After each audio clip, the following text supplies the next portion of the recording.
Hey, hope you're doing well. In today's video I'm going to draw an F-14 Tomcat and I'm going to make it 8 inches. I'm going to start by planning out my drawing. I'm drawing a line that's 8 inches long. That's from tip. It goes straight through the middle of the Tomcat. Okay, so the cockpit ends here and starts a bit over 1.5 inches. So I'm constructing this up here. So this is the black part of the cockpit in there. Now underneath here is the nose of the plane coming through like this. Curve that line down. That would run all the way through to the back.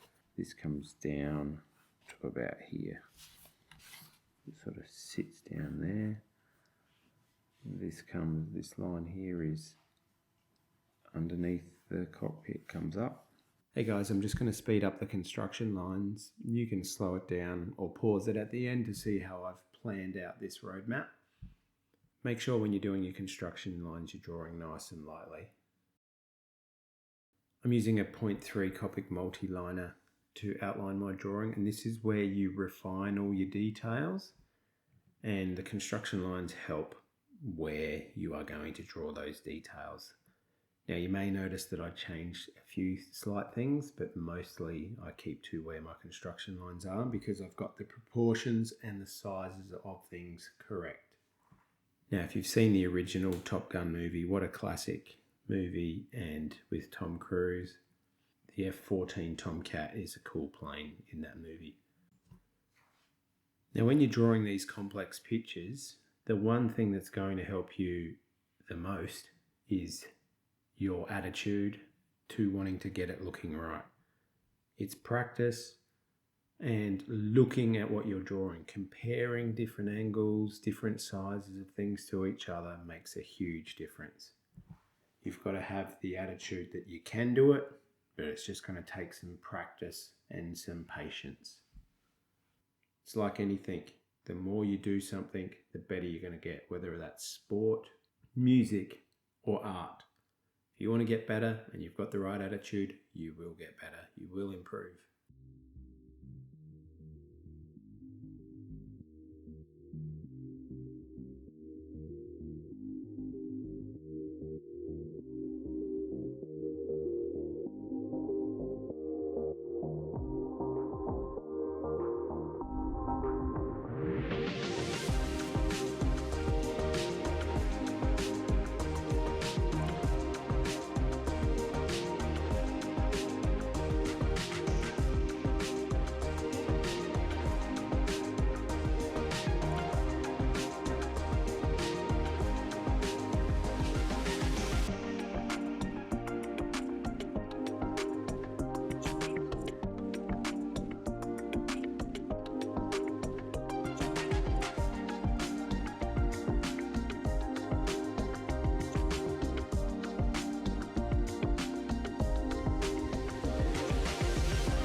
Just going to put a thicker outline around this, and I'm just going to speed that up and I'm also colouring in with my trusty Copic markers that I love to use.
Hey guys, thanks for watching. Hope you've got some value from this video, and I hope you've done an awesome job at home. I'm sure you have. And if you have liked today's video, make sure you give me a like. I'd really appreciate it. Thanks for watching. I'll see you next time. Cheers. Bye. See ya.